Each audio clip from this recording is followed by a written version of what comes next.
সুপ্রিয় শিক্ষার্থীরা, আজকের টপিকসটা বলতে গেলে এইচএসসি পরীক্ষার্থীদের জন্য হুবহু 2 থেকে 3 মার্কস একটা টপিকস থেকে, দুইটা টপিকস থেকে হুবহু 5 থেকে 6 মার্কস তো থাকবেই। সেই সাথে আরো যে কাজে লাগবে তা হলো লিখিত অংশে এই টপিকসটাকে হুবহু ব্যবহার করে সামারি, প্যারাগ্রাফ, এমনকি বিশ্ববিদ্যালয়ের লিখিত অংশেও এই স্ট্রাকচারটাকে হুবহু ব্যবহার করা যাবে। তোমার 2-3 মিনিটের মনোযোগ বিশেষ সহায়ক হতে পারে। চলো শুরু করি। আজকের টপিক হচ্ছে অ্যাপোজিটিভ। তাহলে অ্যাপোজিটিভ কি? অ্যাপোজিটিভ হচ্ছে মূলত একটা নাউন থাকবে, যে নাউনটা থাকবে ওই নাউনটার সম্পর্কে একটা এক্সট্রা বা অতিরিক্ত ধারণা দেওয়াই হচ্ছে অ্যাপোজিটিভ। বিষয়টা আমরা উদাহরণের মাধ্যমে ক্লিয়ার করব। উক্ত বাক্যগুলোয় আমরা অ্যাপোজিটিভের ব্যবহার দেখব। প্রথমে রহিম, এটা হচ্ছে একটা নাউন। এখন এই নাউন সম্পর্কে যদি এক্সট্রা অতিরিক্ত তথ্য দেওয়া হয় সেটাই হচ্ছে অ্যাপোজিটিভ। যেমন রহিম এ বয় অথবা রহিম এ স্টুডেন্ট। এই এ স্টুডেন্ট অথবা এ বয় এটা হচ্ছে রহিম সম্পর্কে অতিরিক্ত ধারণা। এই রহিম বা এই নাউন সম্পর্কে যে অতিরিক্ত ধারণা দেওয়া হলো এটাই হচ্ছে অ্যাপোজিটিভ। এইচএসসির ইংরেজিতে মডিফায়ার অংশে অ্যাপোজিটিভ থেকে প্রশ্ন একদম মাস্ট। একটা বা দুইটা প্রশ্ন অবশ্যই আসবে। সেখানে শূন্যস্থানে বলে দেওয়া হবে ইউজ অ্যাপোজিটিভ। এখন কিভাবে ব্যবহার করবা? রহিম এটা একটা নাউন। এই নাউন সম্পর্কে যখন এই এ বয় অথবা এ স্টুডেন্ট একটা অতিরিক্ত তথ্য দেওয়া হলো এটাই হচ্ছে অ্যাপোজিটিভ। পরের উদাহরণে যাই। ঢাকা, এই ঢাকা শব্দটা হচ্ছে একটা নাউন। এখন ঢাকা এখন ব্র্যাকেটে বলে দিল ইউজ অ্যাপোজিটিভ, অর্থাৎ ইউজ অ্যাপোজিটিভ মানে এই ঢাকা নাউন সম্পর্কে অতিরিক্ত তথ্য দাও। এখন ঢাকা সম্পর্কে অতিরিক্ত তথ্য কি দিতে পারি? অনেক কিছুই দেওয়া যায়। যেমন আমি এখানে লিখছি এ রেপুটেড সিটি। এই যে ঢাকা সম্পর্কে অতিরিক্ত তথ্য দিলাম, এ রেপুটেড সিটি, এটাই হচ্ছে অ্যাপোজিটিভ। এখন এখানে আরেকটা ব্যাপার আছে। আমরা যখন অ্যাপোজিটিভ ব্যবহার করব তখন এখানে একটা কমা দিতে হবে এবং এই এ বয় অথবা এ স্টুডেন্ট এখানে একটা কমা দিতে হবে। তো এই যে কমার ব্যবহার করলাম, এই কমার ব্যবহার অ্যাপোজিটিভ থেকে আসলো। আমাদের পাঞ্চুয়েশনের সময় এই ব্যবহারটা আবার করতে হবে, যা পাঞ্চুয়েশনের নিয়মের ভেতরে পাওয়া যাবে না। তার মানে এখান থেকে অ্যাপোজিটিভের ব্যবহার আমরা শিখতে পারলে সেটা পাঞ্চুয়েশনেও ব্যবহার করা যাবে। পরের উদাহরণে যাই। ঢাকা, এখানে একটা কমা, তারপরে রেপুটেড সিটি, এখানে একটা কমা। এই এখন উদাহরণ নাম্বার 3 এটাই আসে। এই উদাহরণটা প্রায় হুবহু অনেক সময় পরীক্ষায় আসে। সেটা হচ্ছে কাজী নজরুল ইসলাম। তো প্রথমে ছিল রহিম, তারপরে ছিল ঢাকা, তারপরে আছে কাজী নজরুল ইসলাম। এখন এই কাজী নজরুল ইসলাম এই হচ্ছে একটা নাউন। এখন যখন এইভাবে আসবে প্রশ্নটা, ব্র্যাকেটে বলা থাকবে ইউজ অ্যাপোজিটিভ। এখন তাহলে ইউজ অ্যাপোজিটিভ মানে হচ্ছে এই যে নাউনটা কাজী নজরুল ইসলাম, যে নাউনটা এটার সম্পর্কে অতিরিক্ত তথ্য দিতে হবে। এখন এর সম্পর্কে আমরা কি তথ্য দিতে পারি? তার সম্পর্কে অতিরিক্ত তথ্য এ বয় বা এ রেপুটেড সিটি এটা দিলে তো হবে না। কি দিতে হবে? সে কি? সে একজন পোয়েট, দেওয়া যায় এ পোয়েট।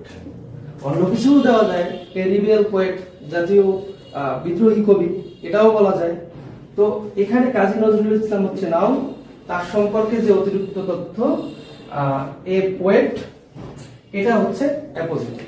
তাহলে এখানে কি করতে হবে? আবার এই কাজী নজরুল ইসলামের পরে একটা কমা, এ পোয়েটের পরে আরেকটা কমা।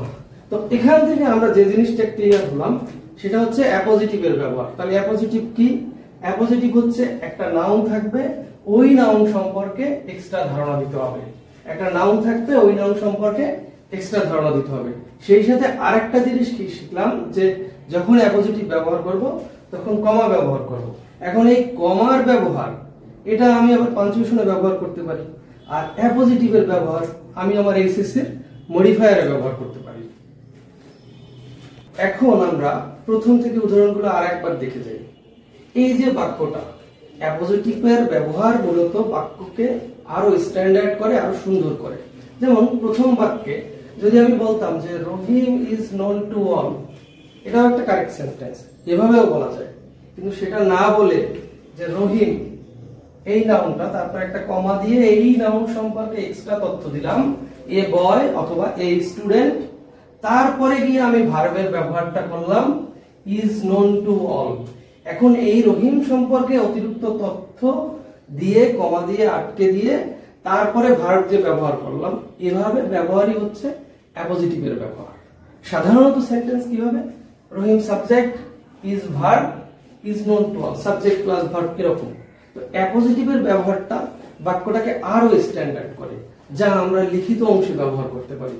এজন্যই আমি আমার ভিডিওর শুরুতে বলছি যে এই জিনিসটা তুমি এইচএসসির মডিফায়ারে ব্যবহার করতে পারো, কমার ব্যবহার, পাঞ্চুয়েশনে ব্যবহার করতে পারো, আর সবচেয়ে যেটা বেশি, তোমার সামারি, তোমার প্যারাগ্রাফ, প্রত্যেকটা জায়গায় অত্যন্ত স্ট্যান্ডার্ড ইংলিশ হিসেবে ব্যবহার করতে পারো। সেকেন্ড এক্সাম্পলটা দেখি, ঢাকা।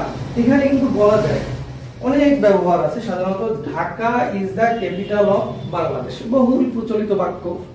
এই বাক্যটাকে এভাবে না বলে যখন বললাম ঢাকা, এই ঢাকা নাউন হিসেবে ব্যবহার করে ঢাকা সম্পর্কে অতিরিক্ত তথ্য দিলাম, এ রেপুটেড সিটি, তারপরে যখন ব্যবহার করলাম is the capital of Bangladesh, তখনই এটা অ্যাপোজিটিভের ব্যবহার হলো। তো ব্যাপারটা হচ্ছে Dhaka is the capital of Bangladesh, এটাও কারেক্ট। কিন্তু যখন ঢাকা, তার সম্পর্কে অতিরিক্ত তথ্য দিলাম, a reputed city is the capital of Bangladesh, তখন এটা অ্যাপোজিটিভ হিসেবে ব্যবহার হলো। থার্ড এক্সাম্পলে আসি।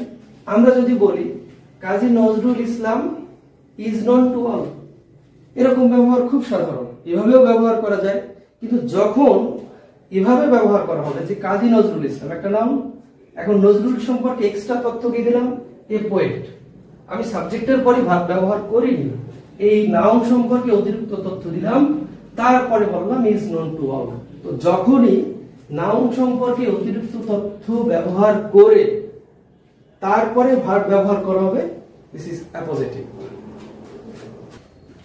এবারে আমরা যেহেতু মডিফায়ার বা অ্যাপোজিশন হুবহু এইচএসসি তে আসে, এইচএসসি টেক্সট থেকে দুটো উদাহরণ দেখি। তো প্রথম উদাহরণটা হচ্ছে বহুল প্রচলিত আমেরিকো প্যাসেজ থেকে। তো কি আছে? America, a street boy leaves alone. এখন এই বাক্যটা খুব সাধারণভাবে লেখা যাইত আমেরিকো লিভস অ্যালোন, তো সেখানে অ্যাপোজিটিভের ব্যবহার হইতো না। এখানে কিভাবে ব্যবহার হইলো? আমেরিকো হচ্ছে একটা নাউন, এখন এই আমেরিকো সম্পর্কে এক্সট্রা তথ্য দিল যে এ বয়ও দেওয়া যায়, এই স্ট্রিট বয় লিভস অ্যালোন। এখন ধরো আমেরিকো থেকে একটা সামারি আসলো, এখন সাধারণত স্টুডেন্টরা কি করে, একটু হুবহু তুলে দেওয়ার চিন্তা করে। তো সেখানে হয়তো প্রথম লাইন এভাবেই আছে আমেরিকো লিভস অ্যালোন, ঠিক আছে। কিন্তু এই লাইনটা যদি এভাবে অ্যাপোজিটিভের ব্যবহার করে লিখতে পারো এনি সামারি, তাহলে তোমার লেখাটা মনে হয় খুবই স্ট্যান্ডার্ড হয় এবং সেম হয় না। যেমন যদি তুমি এভাবে লিখতে পারো আমেরিকো, তারপর একটা কমা, এই স্ট্রিট বয়, এটাই এই যে অ্যাপোজিটিভের ব্যবহার করলাম, তারপরে লেখা যায় লিভস অ্যালোন। পরের উদাহরণে যাই, আর একটা বহুল ব্যবহৃত, বহুল প্রচলিত একটা ফেমাস প্যাসেজ জেরি। সেখানে জেরি ছিল একটা অরফান বয়। যাই হোক, জেরি হচ্ছে একটা নাউন, তো তারপরে কমা দিল, তারপর জেরি সম্পর্কে এক্সট্রা ধারণা দিল, এ বয় অথবা এ অরফান বয়। এখানেও অ্যাপোজিটিভের ব্যবহার হলো। আশা করি তোমরা বুঝতে পেরেছো। এবার তাহলে অ্যাপোজিটিভ কি শুধু এইচএসসি তেই ব্যবহার হয়? আসলে না। একটা গ্রামার ক্লাস 6 এও যেমন ব্যবহার হয়, ওই সেম গ্রামার, ওই সেম স্ট্রাকচার ইন্টারমিডিয়েটে বা তারও উপরে ব্যবহার হয়। তার একটা উদাহরণ দিচ্ছি। এসএসসির দুটি খুবই পপুলার প্যাসেজ, একটা হচ্ছে 26th মার্কস, সেখান থেকে একটা উদাহরণ দেই। তো উদাহরণটা এরকম, 26th মার্কস, এটা একটা নাম, এরপরে কমা দিলাম। 26th মার্কস সম্পর্কে একটা এক্সট্রা ধারণা দিলাম, আওয়ার ইন্ডিপেন্ডেন্স ডে, আটকে দিলাম, তারপরে লিখলাম ইজ সেলিব্রেটেড। এখন এই বাক্যটাও অ্যাপোজিটিভের ব্যবহার হয়েছে এবং তোমাদের বইয়েই ব্যবহার হয়েছে। এখন তোমাদের এসএসসির বইয়ে যে এটা অ্যাপোজিটিভের ব্যবহার হয়েছে, তোমরা যদি রিডিং এর সময় এটা বুঝে পারো, এই জিনিসটা তোমার পাঞ্চুয়েশনের ক্ষেত্রে উপকার করবে। এবং এই প্যাসেজটা বা কোনো প্যাসেজের সামারি লিখতে গেলে বা রাইটিং লিখতে গেলে তখন তুমি অ্যাপোজিটিভের ব্যবহার করে খুব স্ট্যান্ডার্ড বাক্য লিখতে পারবা। কিভাবে? সাধারণ বাক্যটা এভাবে হয়, 26 মার্চ ইজ সেলিব্রেটেড, তোমরা জানো। এভাবে না লিখে তুমি যদি লেখো 26 মার্চ তারপরে আওয়ার ইন্ডিপেন্ডেন্স ডে, তারপরে যদি লেখো ইজ সেলিব্রেটেড, এটা অত্যন্ত স্ট্যান্ডার্ড একটা উদাহরণ হয়। এখন তোমার বইয়ে এই উদাহরণটা আছে, তোমার বই থেকে রিডিং পড়ার সময় তুমি বুঝে তোমার লেখায় ব্যবহার করতে পারবা। তোমার পাঞ্চুয়েশনে লাগবে এসএসসিতে, তোমার রাইটিং এ তুমি ব্যবহার করতে পারবা। আবার এসএসসির মডিফায়ার, তারপর সামারি, প্যারাগ্রাফ বা এমনকি বিশ্ববিদ্যালয়ের ভর্তি পরীক্ষার লিখিত পরীক্ষার সময় অত্যন্ত স্ট্যান্ডার্ড বাক্য হিসেবে তুমি অ্যাপোজিটিভের ব্যবহার করতে পারবা। সেকেন্ড উদাহরণটায় যাই, 21 ফেব্রুয়ারি। সাধারণভাবে লেখা যায় 21 February is observed all over the world. এটাও তোমাদের বইয়ের একটা প্যাসেজের একটা লাইন। এখন এভাবে না লিখে তুমি যদি লেখো 21 ফেব্রুয়ারি, এটা একটা নাম, তারপরে 21 ফেব্রুয়ারি সম্পর্কে এক্সট্রা তথ্য দিলা, ইন্টারন্যাশনাল মাদার ল্যাঙ্গুয়েজ ডে, তারপরে তুমি তোমার ভার্বটা ব্যবহার করলা is observed all over the world. তার মানে কি বুঝলাম? অ্যাপোজিটিভ কি শুধু এসএসসি তে আছে? না, তোমার এসএসসির প্যাসেজেও আছে। সেখান থেকে তুমি ধারণা নিয়ে তোমার লিখিত ইংরেজিতেও ব্যবহার করতে পারো। Thank you. এখন আমরা এসএসসির উদাহরণ দেখলাম, এখন ক্লাস 8 এর বইয়ে এখানেও কিন্তু অ্যাপোজিটিভের ব্যবহার আছে। তুমি যদি বুঝে বুঝে রিডিং করো, রিডিং করার মানে শুধু অর্থ সহকারে পড়া না, তার ভেতরের গ্রামার সহ পড়া এবং ওইটাই তোমার গ্রামারে ব্যবহার করা এবং লিখিত ইংরেজিতে ব্যবহার করা। এখানে একটা উদাহরণ দেখাই তোমাদের, সম্ভবত ইউনিট 2 লেসন 1 এর একটা অধ্যায়ে আছে। ওখানে মানে প্যাসেজটার শুরুর লাইনটাই এরকম, miss Rehana the English teacher is talking to the class about food. এখন এই সেন্টেন্সটা এভাবে বলা যেত যে miss Rehana is talking to the class about food, সাধারণ বাক্য। কিন্তু এভাবে ব্যবহার না করে তোমাদের শেখানোর জন্য তারা এভাবে ব্যবহার করছে। প্রথমে মিস রেহানা একটা নাউন, তারপর একটা কমা দিল, দ্য ইংলিশ টিচার। মিস রেহানার সম্পর্কে এক্সট্রা ধারণা দিল দ্য ইংলিশ টিচার, যা অ্যাপোজিটিভের ব্যবহার। তারপরে সে ভার্ব ব্যবহার করে সেন্টেন্সটা লিখলো is talking to the class about food. এখন তোমার রিডিংটা তুমি এভাবে জাস্ট পড়েও যেতে পারো, Miss Rehana the English teacher is talking to the class about food, আর তুমি বুঝেও পড়তে পারো যে মিস রেহানা একটা নাউন, তারপর ওই নাউন সম্পর্কে তার একটা এক্সট্রা ধারণা দিল, তারপরে ভার্বের ব্যবহার করলো। তোমার ওই ক্লাসের সামারিও তুমি লেখার ক্ষেত্রে এটা ব্যবহার করতে পারো। তাহলে আজকে আমরা শিখলাম অ্যাপোজিটিভের ব্যবহার। তোমাদের অনেকের কাছে হয়তো টপিকসটা খুব কমন, কিন্তু আমার উদ্দেশ্য ছিল যে এই অ্যাপোজিটিভের ব্যবহার আমি শিখে আমার টেক্সট বই থেকে অ্যাপোজিটিভটাকে নিয়ে কিভাবে সেই অ্যাপোজিটিভের ব্যবহার গ্রামারে ব্যবহার করব, পাঞ্চুয়েশনে ব্যবহার করব এবং আমাদের লিখিত ইংরেজিতে ব্যবহার করব। আমার ধারণা লিখিত ইংরেজি আলাদা কোনো ইংরেজি না, সে সময় যে আলাদা স্ট্রাকচার শিখতে হবে তা না। আমাদের এই কোর্সের বা এই লেকচারের উদ্দেশ্য হচ্ছে আমার বইতে যে গ্রামার দেওয়া আছে ওই গ্রামারটাকে পিক করে সেটাকেই আমার গ্রামার এবং লিখিত ইংরেজিতে ব্যবহার করা। Thank you so much.